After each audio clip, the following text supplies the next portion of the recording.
Good afternoon, everyone, and welcome to ABA GP Solo's Activate Diversities series latest program, The Responsibility and Challenge to the Legitimization of Islamophobia.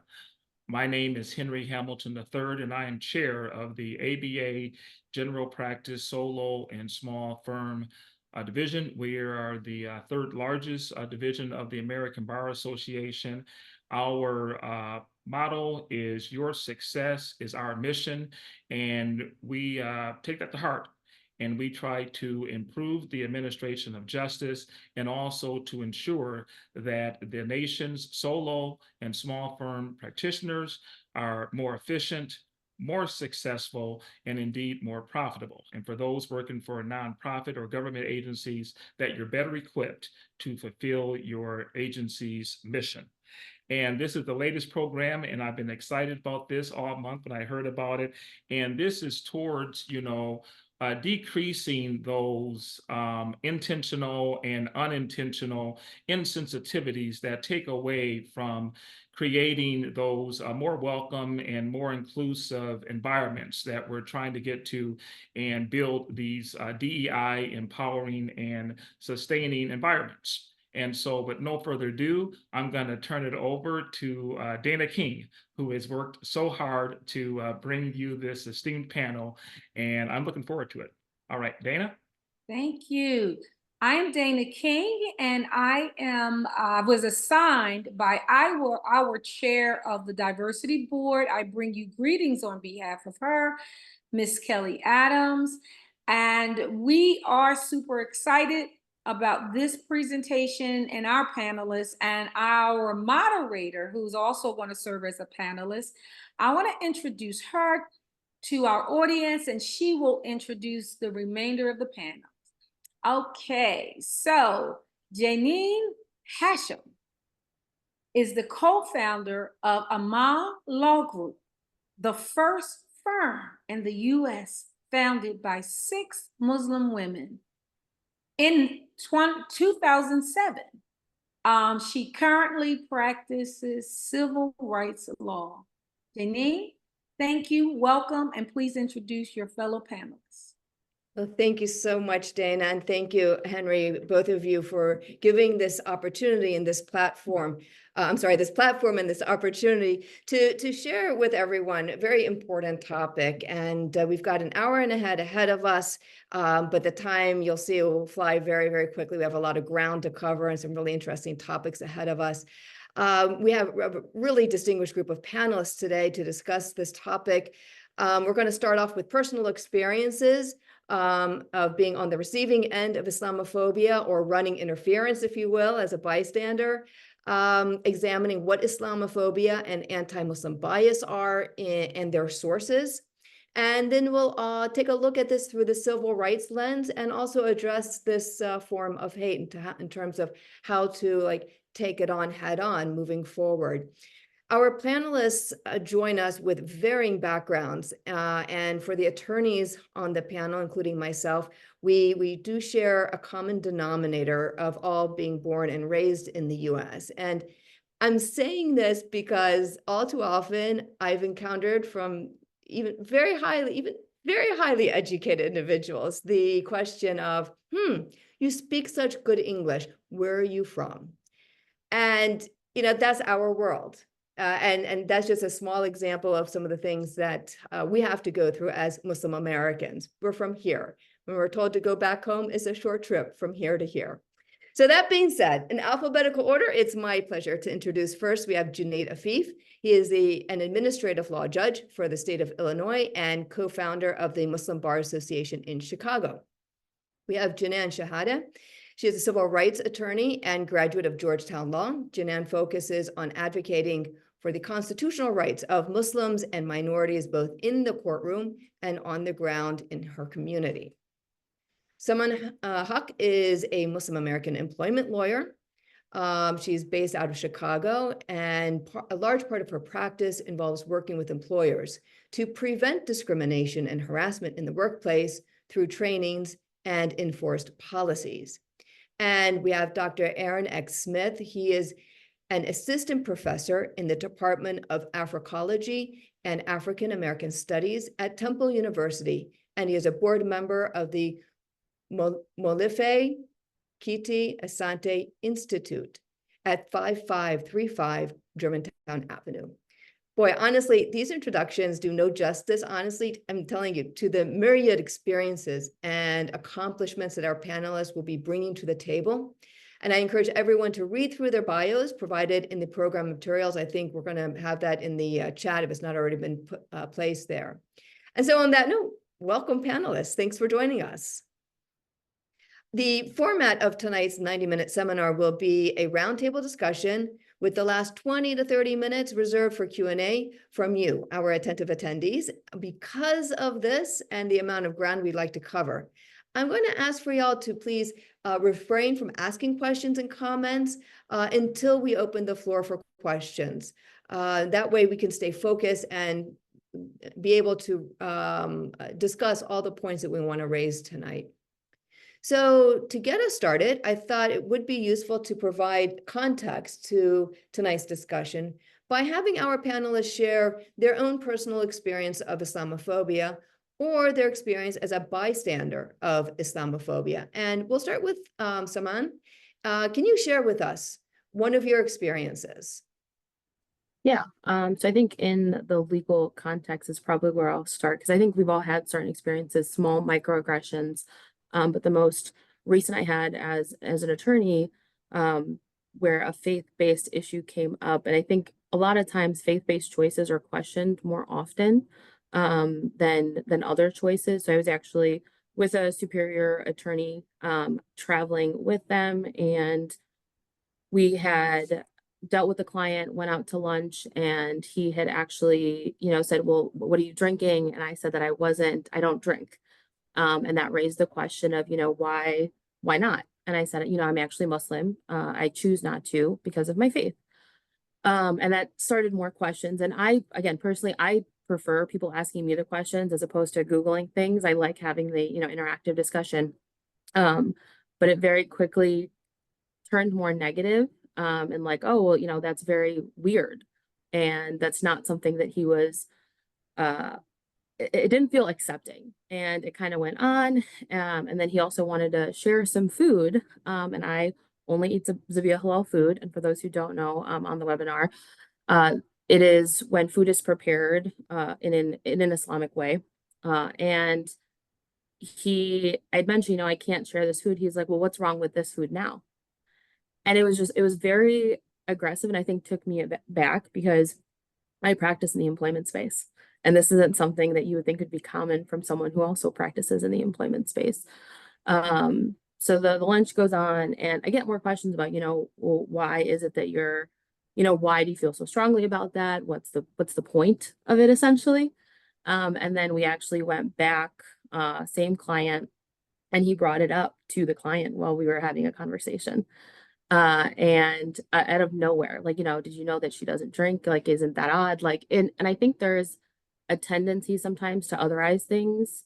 And within the Islamic faith, it's hard when people don't understand or don't come from an understanding perspective. So in that particular instance, it was difficult because you're in a professional setting, and you want to be well liked, and you want to make sure that you're getting along with your colleagues. So that's just one within the legal profession that I faced. Junaid, I'll ask you what your experience is. Now, you can't say being questioned about what you drink and what you eat. So those two are taken for us. So what do you have to share? Well, thank you very much, Janaan. I will take it back a little bit earlier. I was born in India, but I came to the United States when I was 4 years old. I came to the northwest suburbs of Chicago. So we're talking about 1973 onwards. And unfortunately, like, my entire childhood is, scarred by Islamophobia. Growing up, being called a sand N-word, raghead, and a camel jockey was just the norm. The teachers would derisively call me and my brother and some of my cousins Abdullah. My name is Junaid Afeef. It's not Abdullah. clearly that was meant to be, some type of derision.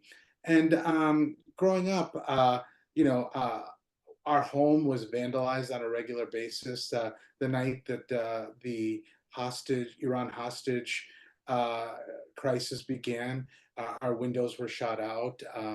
And for the next couple of years, our lawns were, our home, the lawn was driven over by cars to destroy the grass, and a great expense, and we were not well off. And and then physical abuse was also the norm all the way until I finally joined the wrestling team in high school and learned to defend myself. Being beat up was just a regular thing. What really, honestly, it's something that I minimized in my adult life until I became a father. And and the first time my children came home and told me of instances where they had been otherized, and particularly because of their Muslim faith, it really came flooding back, honestly. Like I kind of, I think, psychologically minimized it and continued forward. But when I saw that my own kids were now experiencing some of the same things that I had experienced, I realized how severe this issue is. And then fast forward to the present, in the legal field, I have seen Islamophobia present itself in many different ways. But what hurts most is when allies minimize the existence of it. That's what I'd like to share at this point. All right. And Jinan, how about you? What do you have to share with us? Yeah, thank you so much, Junaid. It's an honor to be here and to discuss this very important topic. I think for me, similar to Junaid, I've had very different overt and covert forms of Islamophobia in my life that really, that first, I think it's important to give background of where I grew up and how I grew up. I was born and raised in Bridgeview, literally known as Little Palestine on Google Maps. Everywhere you go, there are Arabic signs. It's a majority Muslim and Arab community. And yeah, it just feels like you're home. But also growing up in this community, although it did offer me a lot of perspective and culture, I also grew up in a post 9/11 age where Muslims were constantly vilified for their faith and Arabs were demonized for their background. So for me, I always grew up a kind of seeing what does it mean, kind of this clash of civilizations that was manifested, or that was supposed manifested of, constant FBI raids and surveillance on my community, mobs, literally armed mobs coming towards my mosque post 9/11. And even seeing my father, I think it was every week, washing off red paint that said terrorists on his car. So I think growing up in this community as a little girl, I constantly viewed myself in this double consciousness, right? Viewing myself how others would view me and trying to beat those stereotypes. And it was exhausting, right? And with every time my scarf was pulled off, every shooting at my community, I saw that I was constantly going to be the other in this country. And I think for me, what kind of woke me out of this despair and sense of helplessness was, I believe it was in 2014, 2015, when Dia, Yusur, and Razan, 3 American Muslims were shot point blank in Chapel Hill. And this was also coupled with the 2014 siege on Gaza, which 3,000 were killed, including, my own family at risk. So I realized in that moment, I did not have the privilege, again, to fall into despair or helplessness, that I couldn't simply expect or ask for change, that I really needed to demand it and equip myself with the tools to implement it. So that's where I decided I wanted to go to law school. Starting to sound like a diversity paper, but I apologize, it's not. But really going to law school, because my entire experience with the law was something that was constantly weaponized against my community in a way. So I wanted to instill these tools again to reclaim the law and instead empower myself and my community with the law and use it as a tool of advocacy. And now I think it's really important, and why we're having this conversation is that we are again seeing this resurgence of a post 9/11 era where Muslims are demonized in different spaces for their religion and background. And even for me, I think Again, I graduated from Georgetown. For me and my family, my community, this was the biggest deal. You know, a first generation person graduating from law school. I finally felt that I had proved people wrong, that I had made it, that I had grasped this American dream I kept on hearing of. But then later I was fired for speaking and advocating for Palestinian rights and my family. And then a few months later, again, we saw Wadi al-Fayoumi, who is a 6-year-old boy from our community, who was stabbed 26 times while the assailant shouted death to all Muslims. And then we saw 3 Muslim boys in Vermont who were also shot, and one of them now is paralyzed from the waist down. Last month, we saw a woman attempt to drown a 3-year-old Palestinian Muslim American with her mother watching, while saying very racist remarks. So I think as we start this conversation, I think what I really want to frame for people is really asking ourselves how we got here. And I really want people to take away that these events that I listed are only a few, but they also did not happen in a silo. So it requires us to have these conversations and to critically think of how did we get here and really where do we go from here? And I'm going to go ahead and share with everyone my little story, and then afterwards I'm going to ask Aaron his thoughts on what he's hearing about, you know, our anecdotes. So with me, I'm going to share with everybody a little bit of a show and tell story. It's one of the more disturbing experiences that I had, and it was in response to actually our law firm. We opening up back in 2007. Thank you, Steve, for bringing that up. So we had really good press coverage, and here's an article from the Chicago Tribune. We got an outpouring of response from that. And in addition to the positive that we got, which was a lot, we also got some hate mail. And we got an ugly hate mail letter from a very disturbed person. Yeah, Steve, thanks for going to this particular page. You guys can read it on your own. I'm not going to waste my breath on it, but you can get a picture of what it's saying there. At first, I thought nothing of the letter. The guy had included photos from the newspaper clipping. He doodled turbans on our heads and beards on us. And what I initially thought was some kind of christening on our foreheads with crosses. And we were just like, yeah, whatever. And I was in the office and I was holding the photos and I dropped them and I went to pick them up. And for some reason, it just clicked when I looked at them. I was like, oh my goodness, these aren't crosses. These are crosshairs of somebody who's wanting to shoot us point blank. What is that about? And that was really disturbing. So we took a look at this, we took a step back and we said, okay, if anything, we're doing something right, because we have so many letters and phone calls of support. And we're also doing right in seeing this, because it's telling people there's a place and a space for Muslims in America. So what did we do? We reported the letter to the FBI, we beefed up our security, and we plowed forward. Here we are in 2024, we're going to be pushing, I don't know, 30 years in a few years, 20 years in a few months, a few years. So that's my little story. So, and this is the scariest part about it. You know, where are you from? That kind of question. Even the what you eat, what you drink, that kind of stuff is one level, but it really gets escalated when it hits home with like what Junaid was saying, being beat up. No kid is entitled to being beat up. And what Janaan was saying about, you know, the surveillance and the mobs around the mosque, really?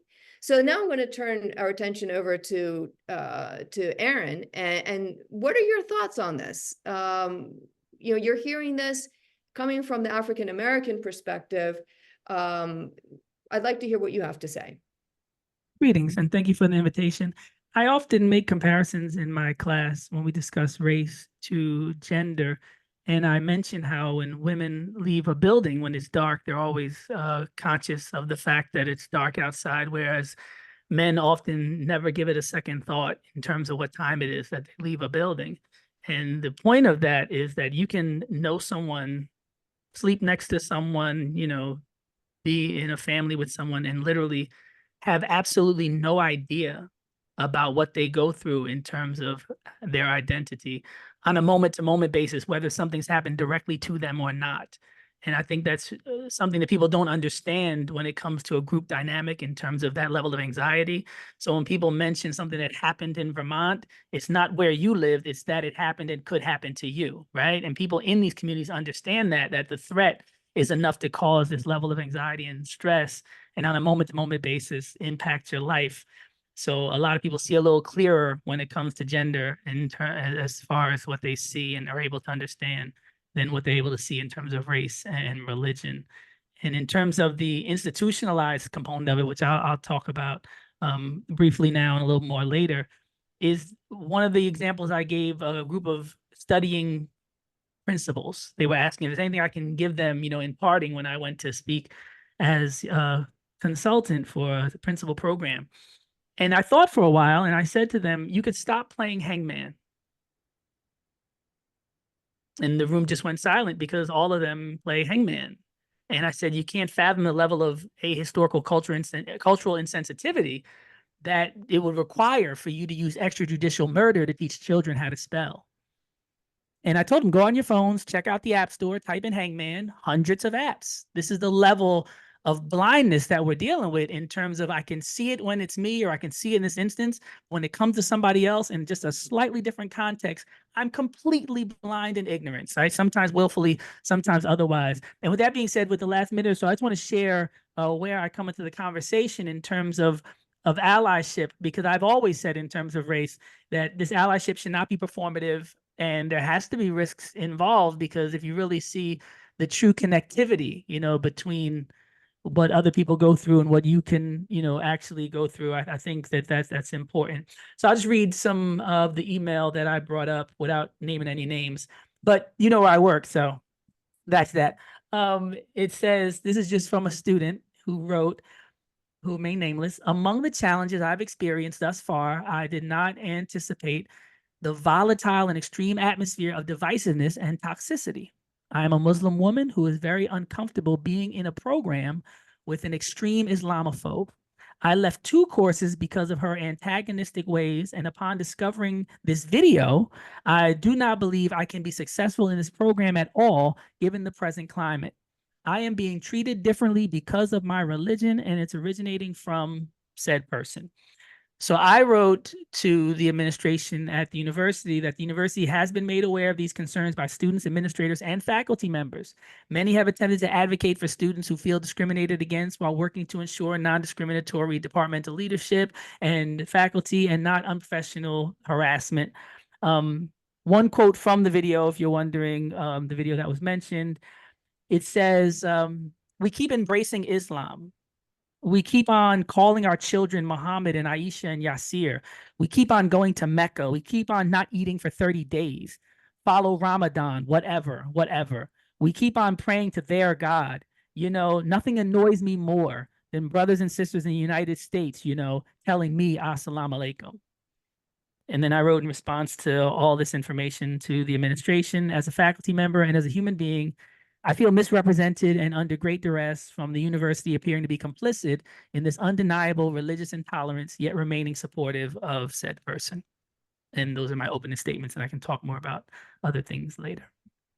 And you brought up some really important issues, allyship, being a proactive bystander, because you can easily have just turned away and just said, this is your problem. And you didn't. And like you had prefaced it, taking a stand and taking a stand involves risk, and that's risk aversion is what many people try to avoid. They don't want to risk losing their job, making waves and so forth. But we have a section for that. We'll talk about that in a sec. Before we get there, though, let's take a look at language, right, and terminology.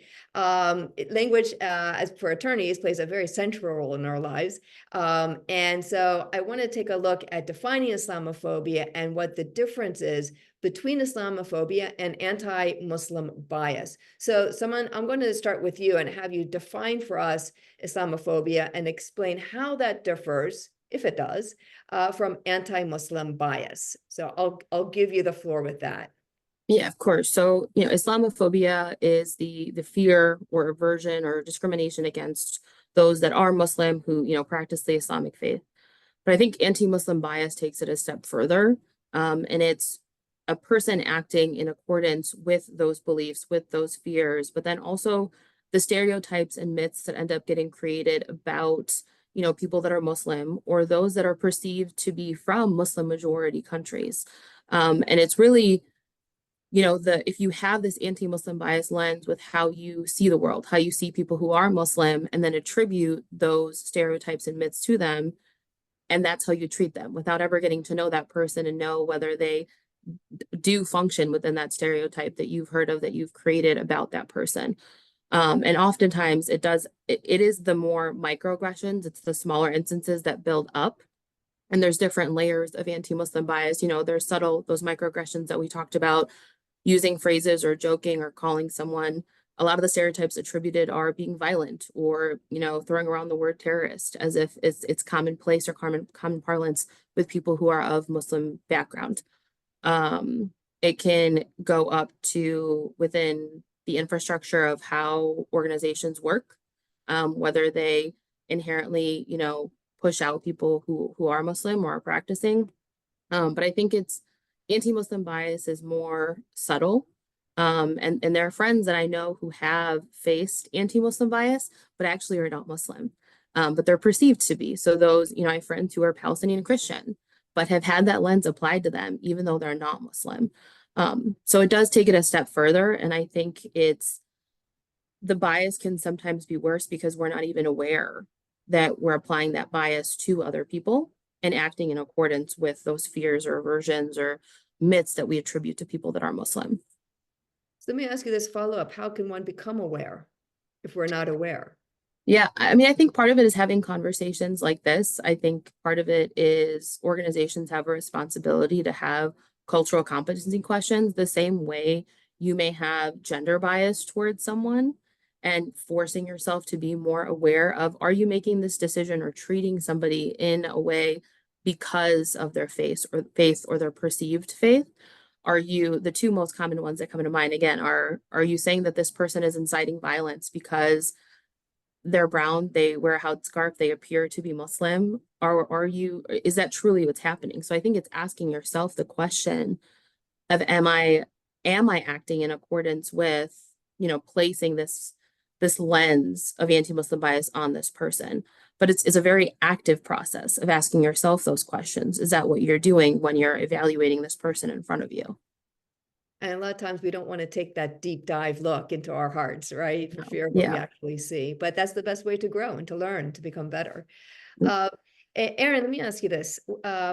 In terms of Islamophobia, now that we have a working definition of it, is this, I mean, you kind of touched on this, but I want you to kind of dive a little bit deeper. Is this a Muslim issue, or can it be an everyone issue? And if it's an everyone issue, why? What makes it an everyone issue? Well, it's definitely not a Muslim issue, because I say all the time to my students, do not own anybody else's sickness. They don't do it to me because I'm Black. They do it because they're racist. They don't do it because you're a woman. They do it because they're sexist. So I would never take ownership of anybody else's discriminatory behaviors. But I would definitely say it's an everyone issue. I always know what type of meeting it is, because it's usually the victims of said discrimination who predominantly occupy the meeting, unfortunately, when the people who really need to be in those meetings and in those spaces and in those conversations, listening, right, not being centered, but being present, are never there, right? And I see it. We had a group, women organized against rape, war in our community. I worked for the Philadelphia Anti-Violence Network, and we'd always know when they were meeting because it'd be all women. It's the only meeting where it's all women, where men are the problem, right? And we have similar situations with race as well. So I think not only is it not the problem of those predominantly victimized, it's disproportionately the problem of those perpetuating the discriminatory behavior.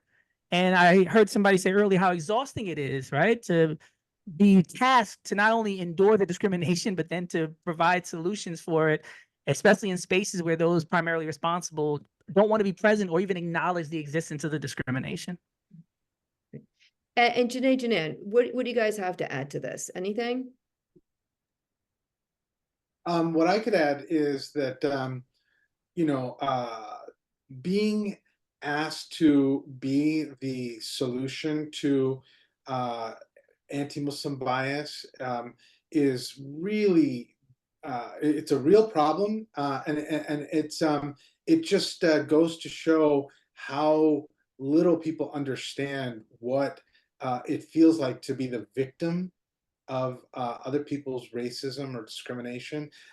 You know, I'm very active in various bar associations, and you know, when I point out racism or bigotry against Muslims, one of the first questions I get asked is, "Oh, well, did you reach out to that person?" And my response now is, no, I didn't reach out to that person, because that's not my responsibility to give that person a platform to explain and minimize what they've done.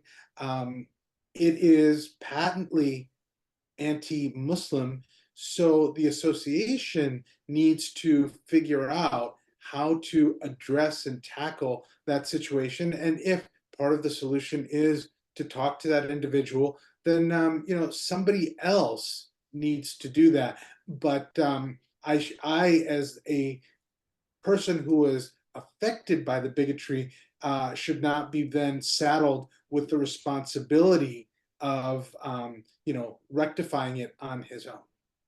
All right. Yeah. Yeah, no, I think the panelists put that really beautifully. And just to add to the terminology aspect, because I think people can get lost in words, and we're lawyers, so we love words. But I think in essence, like Islamophobia, what's important to realize that it appears in both overt and covert ways, right? So it could appear like Saman said, like abusive language, physically being violent towards somebody, but also for us, the ways it usually appears is very overt. And in ways that sometimes is legitimized by law. So indirect violence towards Muslims through surveillance, through racist policies, watch lists, through this free speech exception to Muslims. So it can be in varying degrees, but for us, it's usually in this kind of overt way, or sorry, covert way of biases, of these like discriminatory practices in the workplace and in the law as well. So one thing that I've noticed, kind of turning our attention now to civil rights issues, and seeing this through that particular lens, is if we take a look at civil rights in the United States, you know, it started off way back when, you know, hundreds of years ago, where who was inside of that little circle of protection? It would be that white, wealthy, Anglo-Saxon male, okay, and then everybody else was outside of it. And the good news, or I should say promising news, is that I think it's fair to say it's expanded over time since then, but we also have to acknowledge that it's contracted as well. And so I see it as a two-step forward, one-step back approach. Sometimes it's the opposite, but it does slowly expand, all right? When it comes down to contractions, one thing that I've noticed, it can be the impetus behind it can be something like when our country is under attack. So I'm thinking President Lincoln, he suspended habeas corpus, right? World War II, and we had, you know, the Japanese internment camp. Not one Japanese who was interned was found to be a threat to the United States, but no, we have to round them all up. Immigration, where there's an immigration wave. I remember seeing signs in my history books of, you know, we had a large group of Irish who come and says, Irish need not apply for in front of businesses, you know, for people who are wanting to look for work. We have, of course, involuntary immigration, which would be, you know, the African slave trade. And then when these two things occur together, it kind of forms a perfect storm. And so what I'm thinking here, we had a wave of immigration from the Middle East, from starting in the 1940s and 50s, and then 9/11. And what came from that? We have the Patriot Act. We have the NSEER system. For those of you who don't know, it was a national registry where Muslim males of the age of 18 to 25 here in the United States were required to register with the federal government. We had systemic surveillance systems, like those undertaken by NYPD. And as Janaan had mentioned, surveillance of her own mosque. So, you know, in this situation, maybe it's 2 steps forward, 3 steps back, right? what I want to do now is to elevate our analysis from anecdotal experiences to data-driven analysis. So, Saman, what does the data say about the state of Islamophobia in the US? Yeah, so CARE actually so CARE is the Council on American Islamic Relations. The report from 2023 showed that the amount of reports was at 8,061.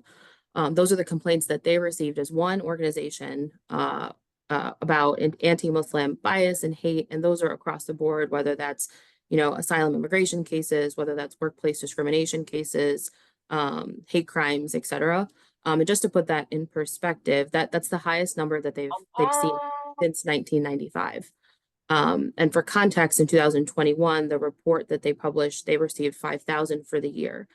Now that 8,061 number, half of those came from the last quarter of 2023. So I think it's really interesting. The title of the report is the resurgence of anti-Muslim hate, and I think it's very accurate in that anti-Muslim hate is resurging. And they actually just published today, CARE published today, that in the first half of the year, the first half of 2024, they've already received 4,951 complaints, and that's up 70% since 2023. So if you compare the first half of 2023 to the first half of 2024, it's clear that there are more hate crimes that are happening against Muslims. We're seeing the numbers are exceeding what they have in the past. And it's very evident that, the hate is being, I think to some degree, sometimes it is quiet and people are being more emboldened to show that hate, to act on that hate and act on that bias that they have. And I'd like to ask Junaid, in the legal industry, because, you've been in practice for what, probably 20, 30 years? 30 years. Wow, man. So, looking back, are those numbers, what do you think about those numbers? Was it just something that wasn't reported back then, or assuming that they were equally strong then as they are now? Or is this something that is on a rise? What are your thoughts there? And actually, I'd like for you to tap into bar associations as well and how they approach Islamophobia from your experience. Sure, I can tell you. I believe that whatever numbers, whatever data we have, like through CARE or FBI and DOJ monitoring hate crimes statistics, that whatever numbers we have, those are underrepresenting what's really happening out there. That's something that I can speak to from personal experience. When we were growing up, with the exception of when our windows were shot out, and maybe the first or second time that my brother or I were subjected to like a beating, they just stopped reporting it because they realized nothing was going to happen. Nobody was going to be held accountable. And so they took the, keep your head down and, just gut it out. And that's literally how we did it growing up. And then as a practicing attorney, before I became an administrative law judge, I worked as a practicing attorney. And there are so many instances where people would call to get advice because of, some type of bias, bigotry, violence that was perpetrated against them. And when you give them, the advice that, look, the first thing you've got to do is call the police. We've got to report this. There's a reluctance to do that because they are afraid of the repercussions of, bringing this into a law enforcement context. So many people avoid trying to raise this issue if it's like in an employment setting because they're afraid not only is nothing going to happen to rectify the problem, but there might be retaliation, for me raising this issue of bigotry against me. So those are some of my observations on that. There's more to talk about, but I'll save some of the rest of it for later. Okay. Actually, you reminded me of a case that I had in which my client reported, he was Muslim, and he sued this company for race, for not just race discrimination, but religious discrimination. And he reported 4 times discriminatory actions that were taken against him. The first one, and then retaliation. And he got dinged when he was asked, well, and there were other things that other incidents that he brought up, but he didn't report them. And he got dinged by the employer. Why didn't you report them? He's like, to what extent? It's ad nauseum. Okay, here he comes again, doing another report. So, there is that delicate balance that a person has to kind of like measure, has to weigh in their heads, like, to what, for what purpose am I doing this? Is it worth doing it? And, the small actions don't get reported, but they're still hurtful, right? They're still there. It's just that we're not going to report them. So I hear what you're saying about underreporting. Jinan, you're Palestinian, as I understand, half Palestinian, right? Am I understanding that correctly? Yeah. And visibly Muslim. Now, a little bit of your backstory for our attendees. You were going to launch your legal career with Foley and Lardner. This is a firm with 1,100 attorneys in 25 offices worldwide. Now, what was it about this firm that gave you the impression that this would be a good fit for you? Yeah, for sure. I think when I was accepted to or offered a position at Foley, I was ecstatic. I wanted to be a good lawyer. I wanted to be a good litigator, and to absorb that knowledge and skill that Foley had to offer. But most importantly, the reason that I applied to Foley and accepted the offer was because of Foley's supposed commitment to diversity. Especially, again, I told you all my experience growing up in Bridgeview, and just being constantly the target of a lot of Islamophobia. I really wanted to be at a firm that not only cherished diversity, but really want to uphold it in every way. So Foley was a firm that prided itself on diversity and inclusive value.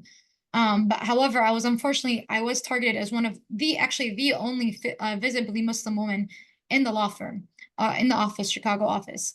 So I think for me, why I went to Foley, again, a prominent law firm, but mostly because of the diversity that it uphold. Okay, so you've also been a longtime supporter of Palestinian human rights, and after the October 7th, 2023 attack on Israel by Hamas, you spoke out about Israel's indiscriminate bombing of civilians of Gaza at an October 11th meeting at Chicago's City Hall, and also through posts on your personal social media account. On October 22nd, the day before you were to begin at Foley and Lardner, the firm then rescinded its offer and you subsequently sued. So in a nutshell, what's the basis of the lawsuit?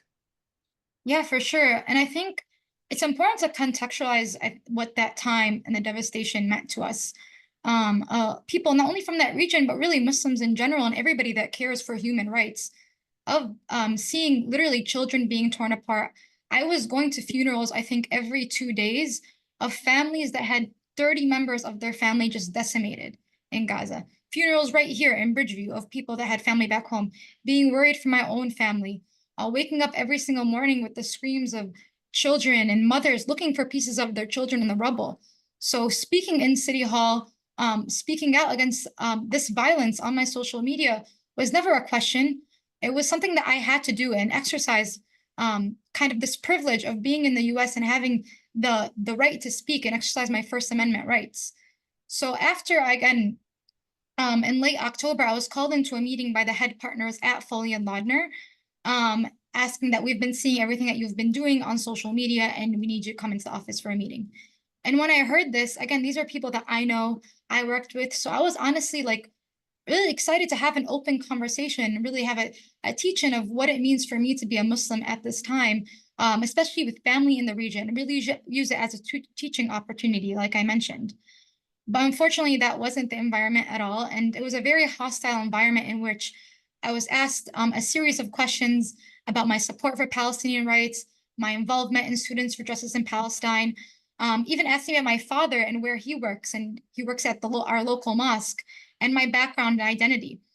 And I remember them pulling out, again, like almost a packet of screenshots of my social media, of my speeches, and interrogating me about it line by line.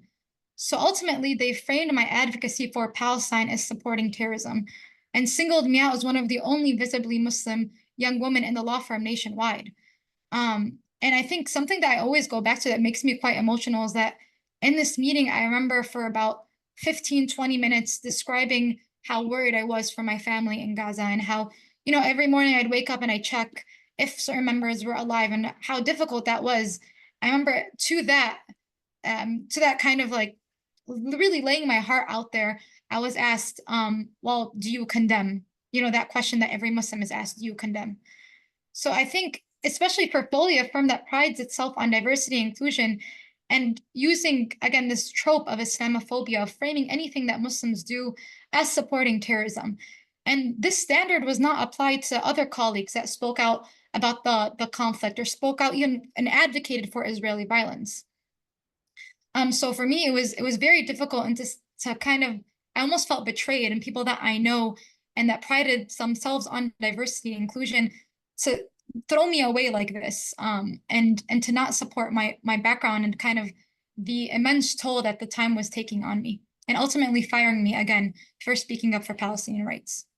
Is your situation an anomaly, or is this something that's more ubiquitous with big law?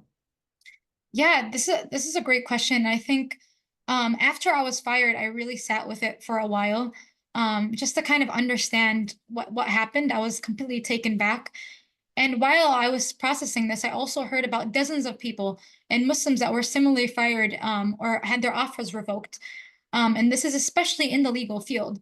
So I knew that this couldn't crumble, and this wasn't really just only me, but this was part of a broader pattern of attacks from people who express support for Palestine. So I think from the murder of 6-year-old Wadea al-Fayoumi to the shooting of three students in Vermont to the attacks on employees and students, it's very clear that we're seeing kind of a post 9/11 resurgence, and the US's foreign policy is creating a very dangerous environment for Muslims in the US. So this is when I really thought about it, and I went public with what happened to me and decided to pursue legal action because I wanted to make sure that people who looked like me and who advocated for their community, for their family, and just for human rights in general were not treated in this way, and to set a precedent that law firms cannot continue to target or discriminate against us without accountability. And honestly, since I've gone public with my story, I've received dozens of messages of people who have also had their offers rescinded, also been discriminated against in the workplace. So that was really important for me, that even while dealing with all of this and the trauma that inflicted, but also making sure that I was setting a precedent that people who looked like me and Muslims in general we were not going back, right? We're moving forward. So taking a look at bar associations, Junaid, you are involved with the leadership of the Illinois State Bar Association. How has your experience been in terms of Islamophobia and the ISBA? So yes, I'm active with the ISBA in various roles, and I had a recent experience where we're seeing an uptick of Islamophobic rhetoric in some of the forums that the Bar Association provides, and this is no secret. It's a public forum, and the commentary that's being posted is really negative. So I would say that the overall response of the Bar Association is finally positive, but it takes a Herculean effort to get it to that point. I wrote an article that I wanted published in the Diversity Leadership newsletter for the ISBA about the fact that some of the dialogue, some of the discussion taking place in ISBA chat rooms was Islamophobic, and that this didn't represent what the organization stood for. That dialogue definitely didn't represent the leaders that I knew in the association, and that it's important for us to address that. And I was very disappointed that the article was pulled without actually being published, without actually being discussed with the editors of the newsletter. And this is an important point. I've been practicing law for 30 years now. I've been through a lot in my life, and so there was no way I was going to take that line down, and I pushed back hard, and I used all my relationships and networks, and just said, look, this dog's not going to hunt. You can't just shut me down like that. But there, and kudos to Jinan for having that same mindset, being a new graduate. But I'm afraid that there are a lot of people who would say, you know what, to heck with it. I don't want to fight this fight. I have other things to do. So what I found is that I had to do a lot of work on my end to get the article published and to start addressing some of these issues. So I think that bar associations are talking about DEI, but when it comes to Muslim issues, among others, the action doesn't meet the rhetoric. And that takes me to Aaron. Action doesn't meet the rhetoric. Should we expect this as Muslims? Is this nothing new? What thoughts do you have? Well, interestingly enough, I would go to African-American members of faculty and administration, and I've even communicated with members of the Muslim community in positions of prominence and at a university level and within the city, remain nameless. But, I was under the impression that since people are part of a community, of course they're going to advocate. But like you said, the cost of speaking out when systemically there's, institutional structures in place to punish people just for advocating for others or caring about people.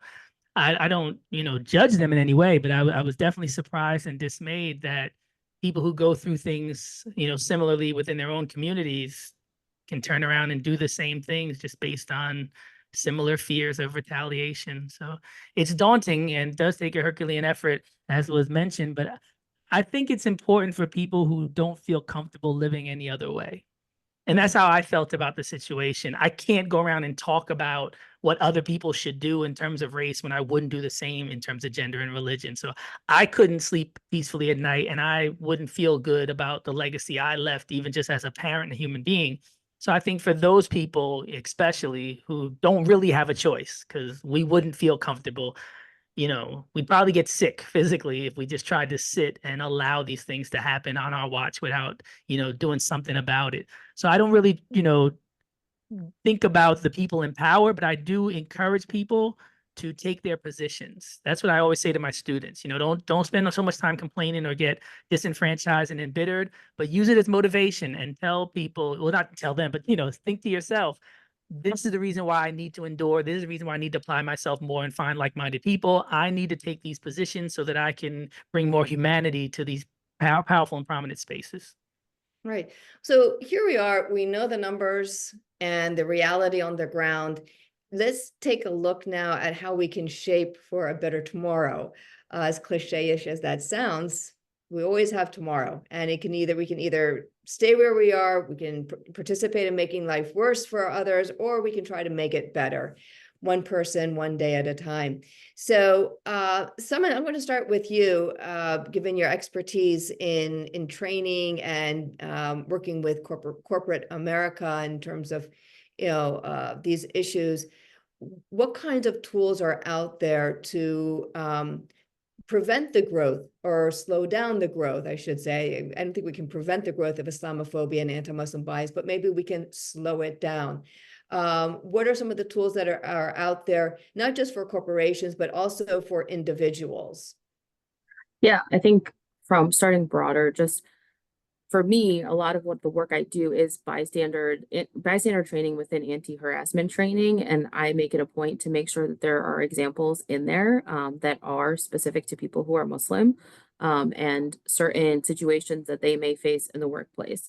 So that's very specific to that particular situation when I get to do those trainings. I think organizations in general, though, should have cultural competency training, should have those conversations at the outset whenever they can. I think there's also the informal conversations do so much more, in my opinion, than the formal, this is how you should be acting in compliance with this law, the required, whatever.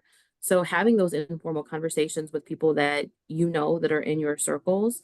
I've had friends that have done informal sit-in type educational conversations, where they talk about experiences that they've had, similar to how we talked about at the beginning of this call, experiences that they've had, and what somebody in that situation who is a bystander could do to provide allyship. Because honestly, most people just aren't aware. They aren't aware of those situations that somebody might be in. And even if they are, they might not know how to react in real time.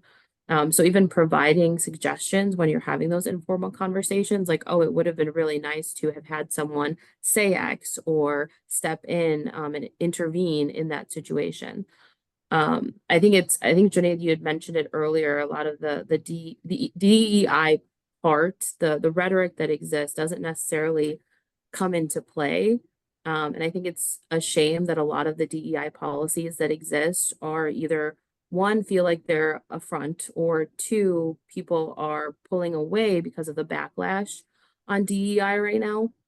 And I think it's really important to make sure what your values are as a person or as an organization are generally being followed through with. So they're not just words, they're actually actions put into play. And I will plug the EEOC because they do help a lot of organizations with creating these types of trainings at a very low cost, and help organizations be able to do these types of trainings. But I think at the most basic level, it's having conversations with people, and having conversations with yourself to check your own biases. Myself, no problems with myself. That's what I think is honestly one of the greatest barriers. There's no problem with our corporation. There's no problem with myself. How do we overcome that? You see what I'm saying? It takes that person with self-awareness to say, I need help. But what if there is no self-awareness? I see, Junaid, you're kind of like, you have something to add to that, or would you want someone to finish up the thought? I wanted to just add one thing really quickly, is that I agree with someone that it's those conversations that are very impactful, but there are some things that we need to do a better job of educating ourselves and in the legal community, in our employment spaces, and the bar associations, and in every other aspect of our civic lives. And that is that, what constitutes Islamophobia in the formal DEI training, because I think that doesn't always make it in. And the reason for that is because at some level, I think there needs to be, like a level set for people that, certain things are they are Islamophobic. For example, to ask any of us as Muslims, as a precursor to any discussion, do we condemn, this, that, or the other, violence perpetrated by co-religionists around the globe, is inherently Islamophobic, because it places an onus on us as individuals for the actions of people halfway across the world. And so in those examples like that needs to be incorporated into formal DEI training, that this is an example of what is Islamophobic, so that we don't even have to respond to questions like that. So I just wanted to add that. Right. And to Aaron, in terms of metrics, are there any metrics that are out there that says that this kind of engagement does work with bringing down bigotry and hatred? Is there hope for us? Oh, definitely. I had a class on sports and leisure, and we talk about entertainment. We look at the film Real Bad Arabs, and they talk about like 1,000 films and 936 having negative depictions. And, even recently on Joe Rogan's podcast, there was a gentleman talking about watching Peter Pan with his son. And his son was 10, and the whole Why is the Red Man Red? the son picked it up right away and says to the father, Dad, this is pretty racist. Mhm. So I'm thinking, 20, 30 years ago, we were so thoroughly indoctrinated and conditioned, institutionally, that these subtle messages about who's important and who's of value and who's normal and who's a full human being, goes under the radar. But now it's happening, but people are calling it out. A great example on a college level is when the Boston bomber got the cover of the Rolling Stone, looking like he had an album coming out after murdering all those people. The college community was like, this is ridiculous. There was an awakening where people are a little more critical in terms of their analysis. And they were recognizing that for some people, no matter what they did, they couldn't reach the status of fully human. And for other people under this current system, no matter what they did, they were always a boy gone the wrong way or a lone wolf or, turned, all that all things we hear when it's a white man committing a violent crime. So I do think that people are starting to become more in tuned with the nuanced ways and the subtle ways that people are taught to devalue other people and make it seem like it's of none of their own doing, and it doesn't make them a worse person in any regard. For us, in closing, when we get a message within like 10 to 12 hours about one community internationally, and then like 4 weeks go by and we get like a Charlottesville both sides letter from like the same university president, it's very clear, to everybody involved, the urgency and the value of people and how it needs to change. And I think the more alert and in tune to these discrepancies and disparities that students and young people are, the world will change accordingly. Okay, so I'm seeing that the time is at 5:32, and we did promise about 20 to 30 minutes for Q&A. So what I'm going to do is I'm going to wrap up the formal conversation with actually a poem that came to my attention way back in the day when I was doing a lot of talks on Islamophobia, and it's titled "How to Create an Enemy," and this is by written by philosopher Sam Haque. So let's go ahead and pull it up and I'll read it for everybody. I'm not a big poem person, to be honest with you, but this one just really caught my eye. It was up for a second, but then it went down. Uh-oh. I see it. You see it? I don't see it. Huh. All right, well, let me see. How about you, Junaid? Do you see it? Oh, now it's down. All right, there we go. So this is the beginning of the poem. Start with an empty canvas. Sketch in broad outlines the forms of men, women, and children.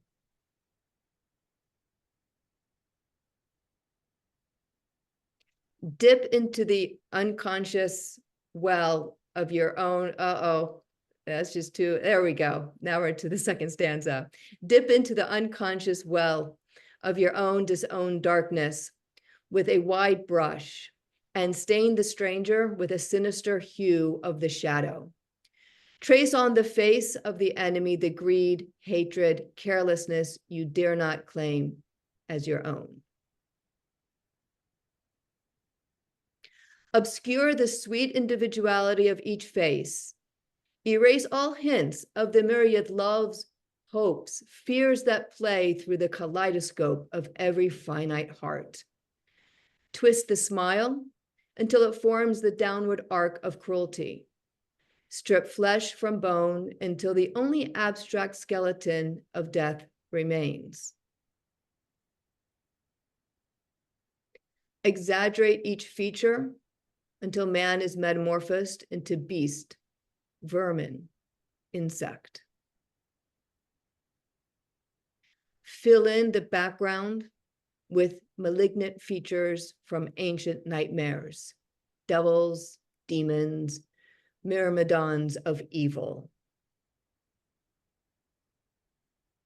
You will be able to kill without guilt, slaughter without shame. The thing you destroy will have become merely an enemy of God, an impediment to the sacred dialectic of history. That's How to Create an Enemy by Sam Haque.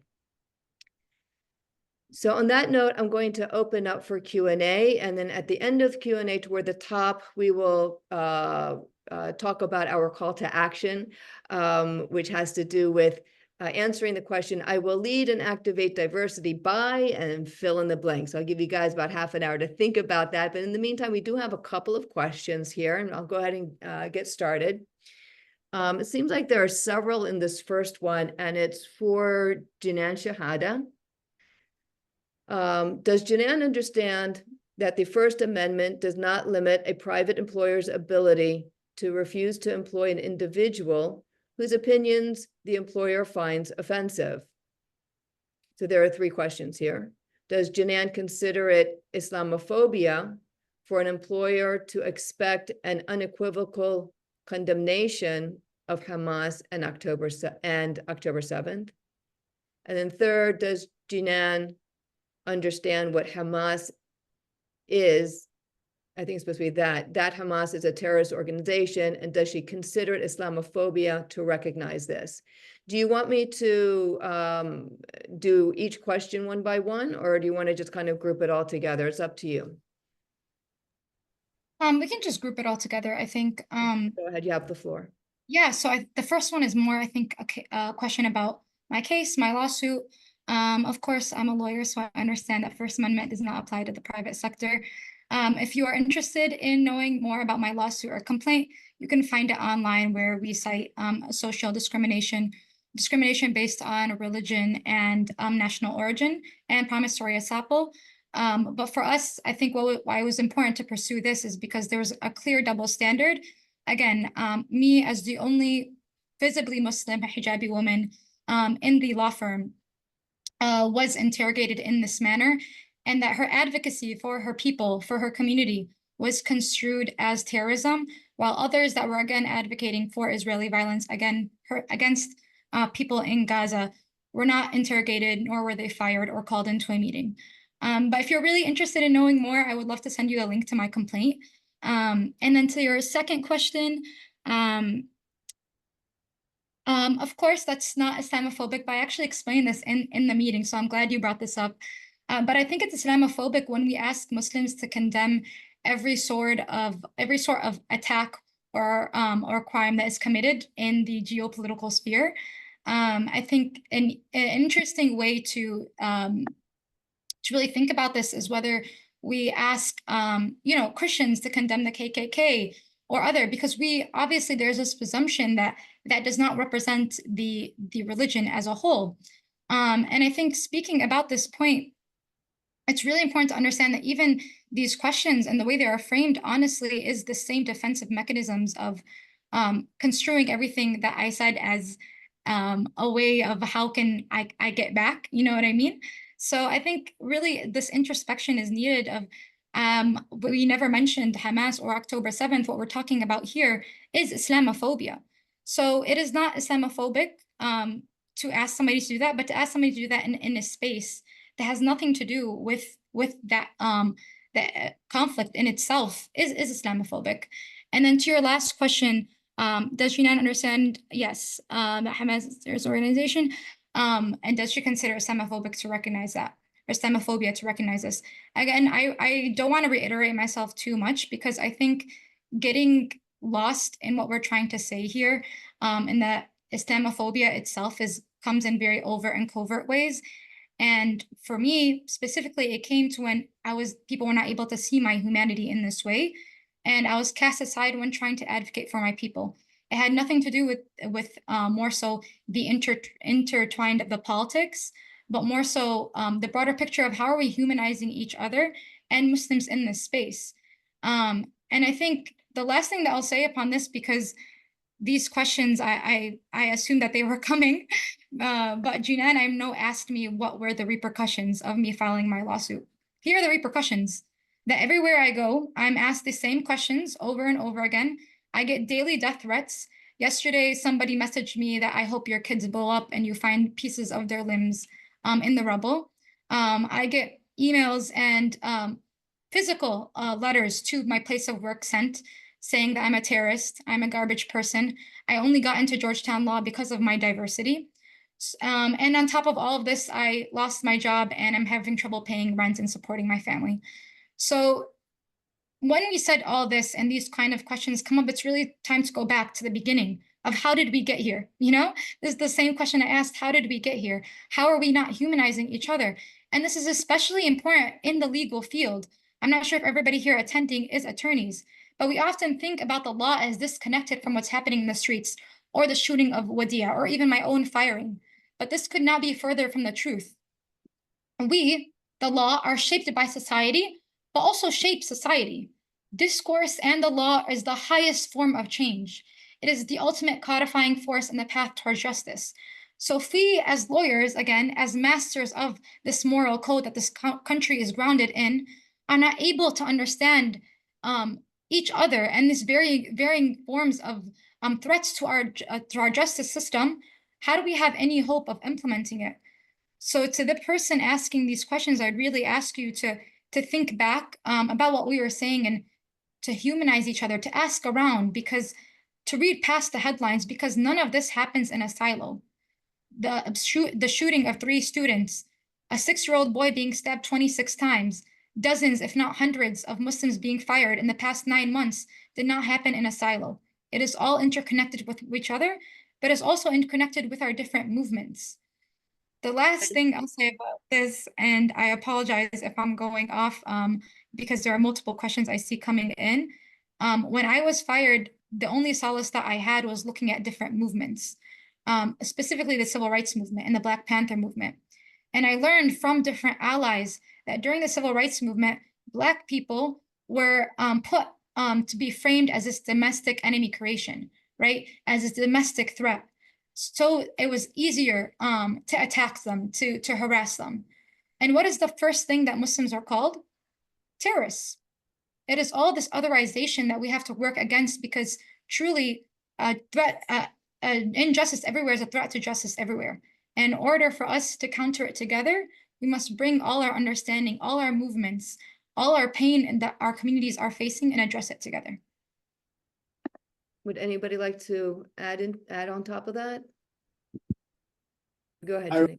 I would like to just point out that you know, as someone who has worked intersectionally on preventing hatred and bigotry and addressing that, you know, I've learned a lot about what it means to be hateful or bigoted towards other communities.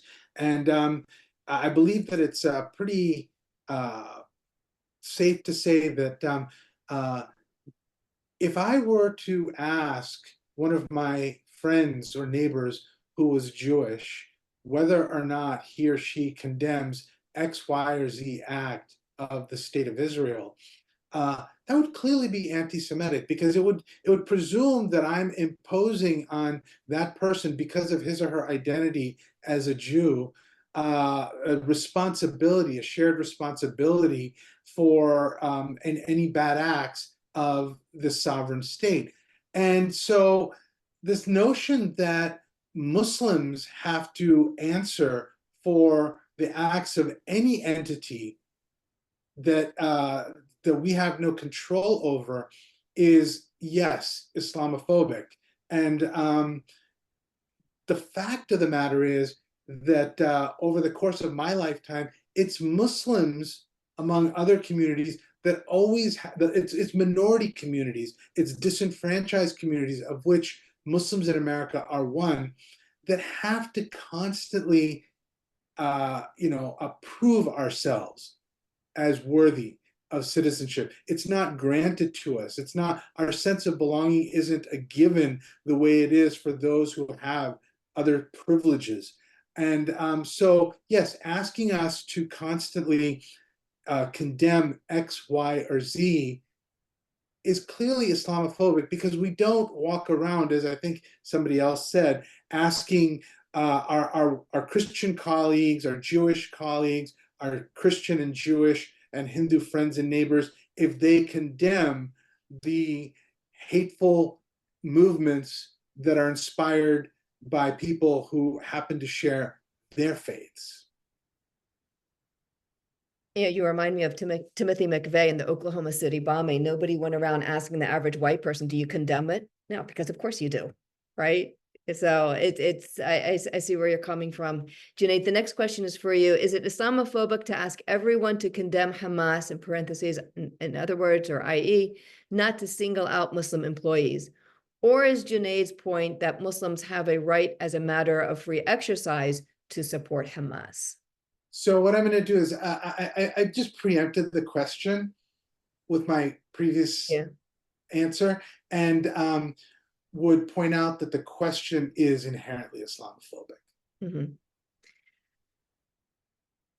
And then we have thank you to the ABA and all of you for holding this program. I'm grateful for you grateful for you for discussing this topic. I'm appalled by the legal communities, especially the civil rights and nonprofit communities' silence over the occupation and genocide in Palestine and Gaza. Let us all be more courageous and live up to our duty to uphold the Constitution and end white supremacy everywhere it is found. To Janaan, thank you for your extraordinary courage. I suppose I should ask a question. How can we, as public interest attorneys, encourage our organizations to be more courageous in the face of political pressure? And actually, I'm going to guide that toward Saman, because this happens to be your field. Yeah, I think honestly, asking your organizations to hold either trainings, conversations. If you have an organization that gets behind the people that are actually a part of it and is representative of those people, that's what starts those conversations. So honestly, I would recommend going to whatever your human resource department is and saying, you know, we want to have these conversations. We want to have either bring someone in, do a panel, do a sit-in, do an educational presentation about what it is that we can do and the people that are on the ground and how we can be of aid to them. But also internally, you know, there are a lot of diverse, specific, you know, within an organization, they'll have groups that you can join. Like if there's one specific to people that are faith-based, or one specifically that is gender-based, a women's group, you know, Muslim, whatever. But having those groups, I think, is also helpful to be able to go to your organizations and say, hey, there's a group of us that exists and want to have these conversations and want to be able to support. And we want our organizations to do that. And I think with public interest attorneys specifically, there's a lot of, you know, volunteer opportunities that you can do. I think connecting with attorneys in the space who have resources that you can take straight to them, if you can suggest that to your organizations, I think those are all great ways to get the conversation started. But it's also, again, I feel like going back to just like the definition of anti-Muslim bias, it's when you have questions, and asking those questions is not a bad thing. But I think it's when you come from a lens of hate, when you come from a lens of negativity, is when you really, like, that's the issue. And that's when you're applying that negative bias to those that are Muslim. But if you're coming from a positive standpoint, if you truly want to learn and understand, then it should be as easy as going to, in this case, your organizations and saying, you know, these are the conversations we think we need to be having in these spaces. And if we don't, we're doing a disservice to the legal community and to our organization. You know, Erin, I'm going to ask for you to chime in, because this is an interesting question, because it's not just about how to be more courageous in the face of political pressure as far as political pressure with Muslims. I mean, this can go as far back with, you know, African Americans and the centuries of fight that they've had to go through. Can you build upon what Saman had shared? Is there anything more that can be done? I think our perception needs to change, not just our level of empathy and ability to recognize other people's full humanity. Also, the normalization of discriminatory behavior is a problem even within my field. I was saying, based on the current political climate, you're going to hear a lot about 1920 women earned or received or were given the right to vote. And I said, you have to reframe these conversations, and you have to let people know, especially young people, that in 1920 was when women and their allies successfully resisted the unconstitutional disenfranchisement predicated upon gender discrimination. It's a very different framing. People, as Chris Rock said, the comedian, people stopped acting so crazy. It can't be this, oh, we're getting better and growing from the previous place. No, we were totally off base and acting inappropriately, and we're working collectively to make it more perfect. I think Dr. King said at the mountaintop speech, just be true to, we're asking America to just be true to what you said on paper, right? And I don't know a lot about the law, but I did hear about these free exercise clauses and Lemon and Kurtzman and the Lemon test, right? And I know that this entanglement between church and state is problematic. Even saying church and state, shows, a little discrepancy, maybe see political, religious institution and state, right? To give people a better understanding that there's not a universal standard to which all should, aspire, whether it's Christianity or whiteness or maleness. But I think the way that we frame these conversations, too many people view the world like it's a tug of war, a zero-sum game. I always say that race is not a zero-sum game, but racism is. And there's too many people out here, even according to what I'm seeing in the Q&A, that view the world as a tug of war and as musical chairs. And the problem with musical chairs is that there's not enough for everybody, and it puts people in a contentious posture.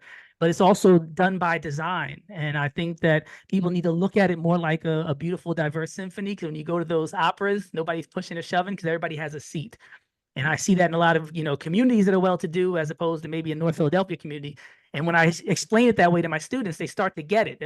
When they get dropped off in North Philly, their parents are telling them, watch out, the way that these people are. But when you understand the different history and the different treatment and the different conditions that people live under, then it makes perfect sense that people would behave differently, speak differently, and have different concerns, even in terms of, like somebody said earlier, calling the police, right? Not to bring up Sonia Massey, but there's these parallels here where people from certain communities don't feel protected, don't feel safe. And then, like you said, they're dinged later for not speaking out. And this whole structure of, did you go to your abuser? Did you go to the person that violated you? Needs to change institutionally. This needs to not be an HR standard for people to say, once you're done wrong, you go back to that person, and it's your responsibility to not just fix the situation, but also fix that individual or individuals. So I think a massive reframing, to change institutions, to change people's hearts, but also to change the structures of how we deal with situations when they arise. And I'm very optimistic because I see a lot of change, just 5 years ago, when people mentioned 9/11, there's a lot of, positive outcomes. And I'm definitely an optimist in this regard. People always marvel that I'm a racial optimist based on what I know. But when you look, far back, you see there's a lot of progress being made. And I think when people are able to not be gaslit, you all did a great job. When I saw the Q&A, I was like, oh, for real? But when you can keep on the task and on point, and I always say to my students, don't let the haters fool you, let the haters fuel you. So we have a comment from Honorable Judge Nichelle Johnson. She asked if this is being taped. She came on late. I said, yes, it is being taped. It'll be on YouTube in about a week from now. She says, I happen to be a Muslim judge in New York State, and this topic is so important. New York State has a working group of judges that have sponsored some Islamophobia programs recently. I'm so happy to see the ABA on this topic. So thank you for those comments. And then we have a response to Junaid with what your comment was. And I think I'm going to pair these two together. It says, Junaid asserts that any question that is inconvenient is Islamophobic. That answers the question. And then the next question is, how can you begin a conversation when you start with the premise expressed in a previous question that Israel is a white supremacist nation? So Junaid, I'll have you answer to that first question and then begin the conversation on the second one. So the first one has to do, Junaid asserts that the question that is inconvenient is Islamophobic. That answers the question. What is your response to that? If a question or a statement is bigoted in any way, then it is. Now, as someone pointed out, that doesn't necessarily mean that the person asking the question is a bad person. They may be coming from a position of ignorance. That doesn't change the fact that a bigoted statement is a bigoted statement. And so there should be space and grace for conversation and learning. But one thing that I've learned over the course of my life, not just the 30 years that I've practiced law, but the 54, 55 years that I've been on this earth, is that the time for being apologetic and apologistic is over when it comes to me and my faith community and my allyship with other minority communities. When it's bigotry, I'm going to call it out as bigotry. And we can have a conversation about it. And I can tell you why it's bigoted, but I'm not going to apologize or soft pedal it. Okay. And as to if anybody else would like to comment on how can you begin a conversation when you start with the premise expressed in a previous question that Israel is a white supremacist nation?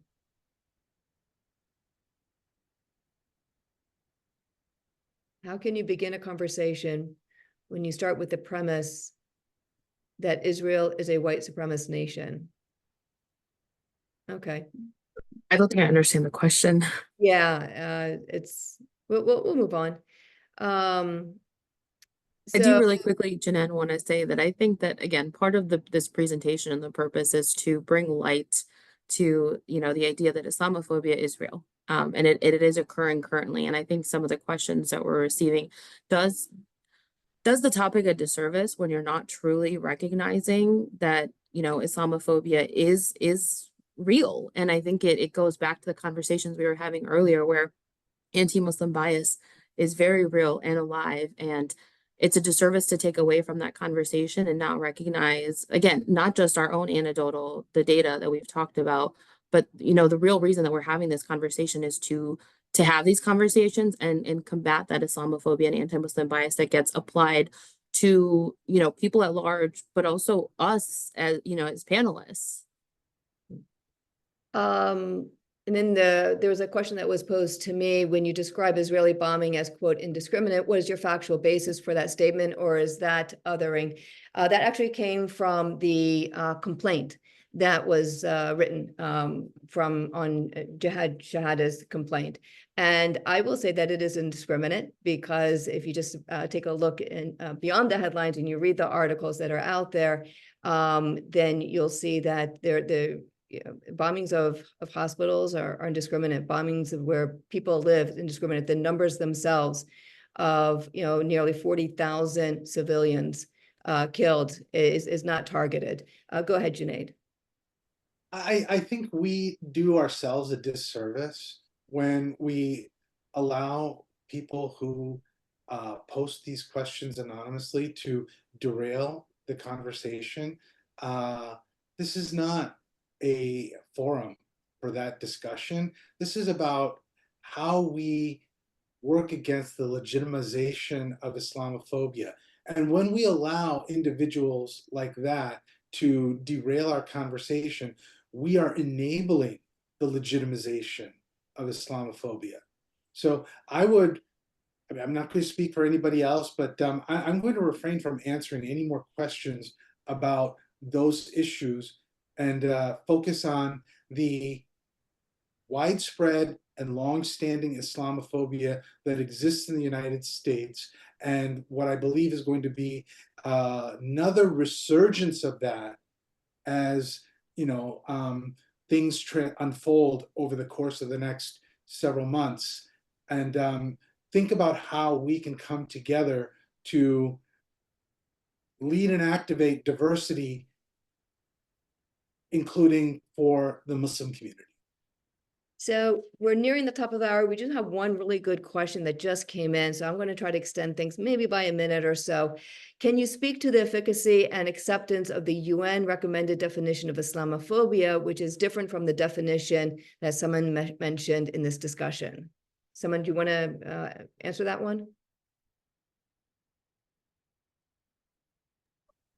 Let me really quickly pull up the UN one so that I can actually speak to it. And that's fine. What we'll do is we'll start with our wrap up, okay, of of the charge that has been given to us, which is the call to action. By finishing the statement, I will lead and activate diversity by, and then fill in the blank. And so we'll start with the youngest one in the group. That will be Jinan. So why don't you go ahead and fill in that blank? How will you lead and activate diversity?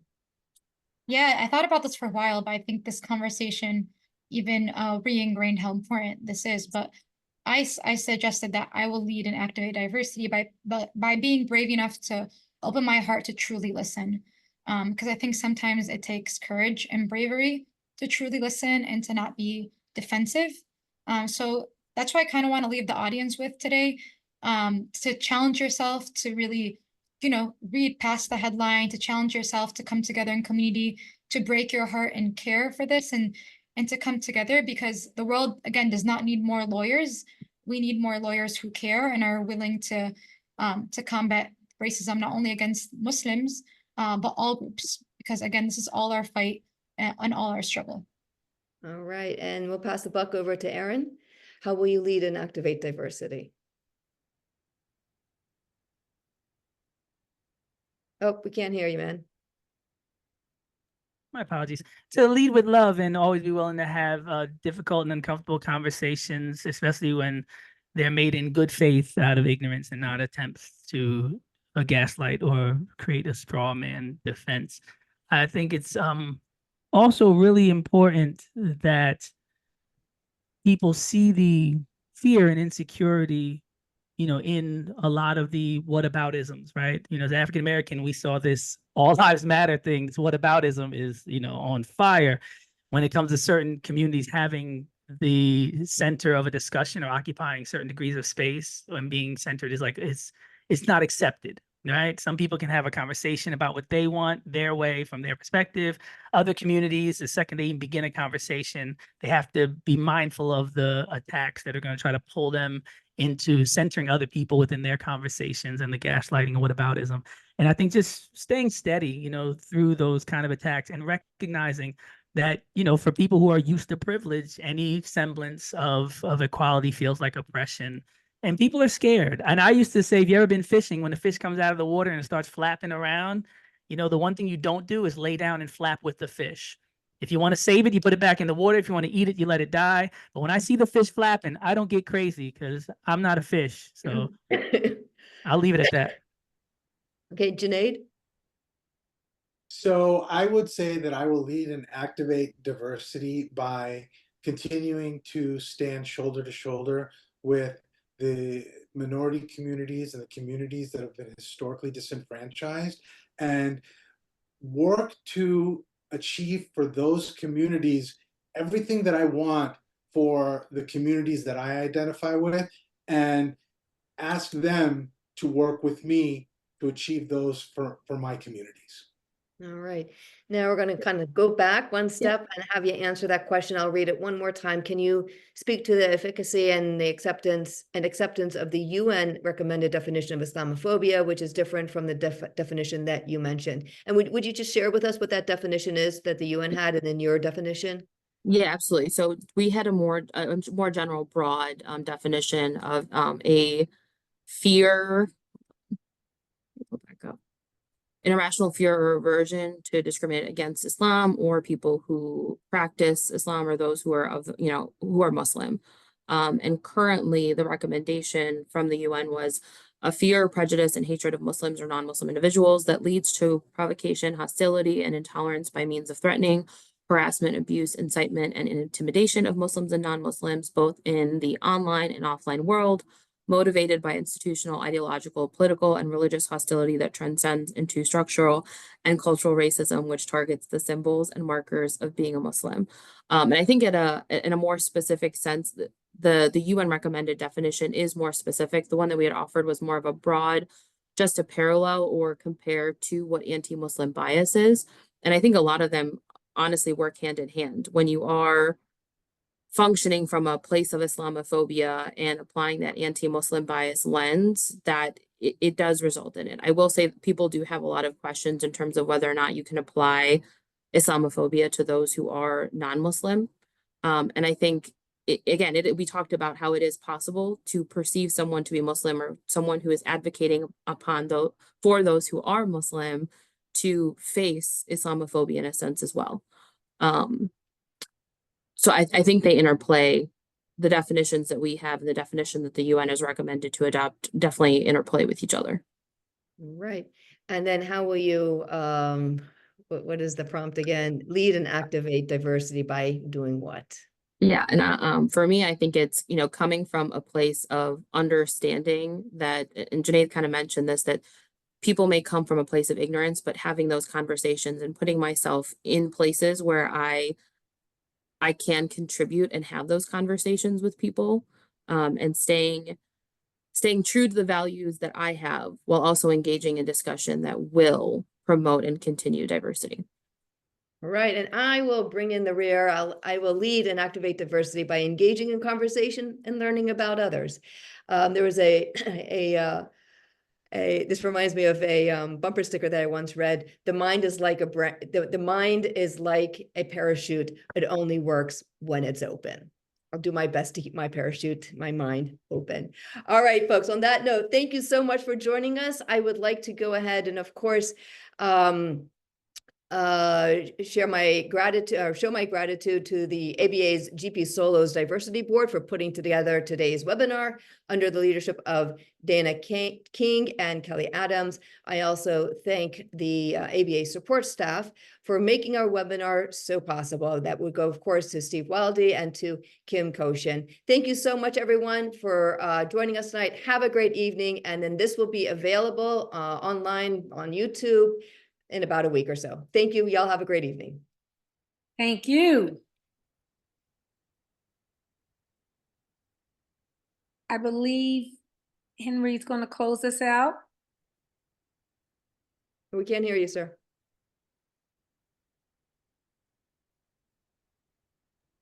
Thank you for giving me the opportunity to close this out. Again, I won't cower from the question. I will activate diversity by recognizing that hate predates each of us. We were born into some of these environments, and I'll recognize that hate survives because it thrives in silos.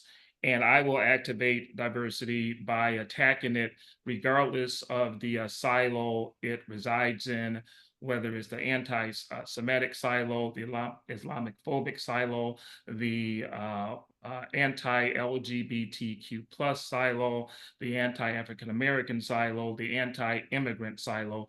We can only fight hatred if all the people who are subjected to hatred fight it wherever it resists.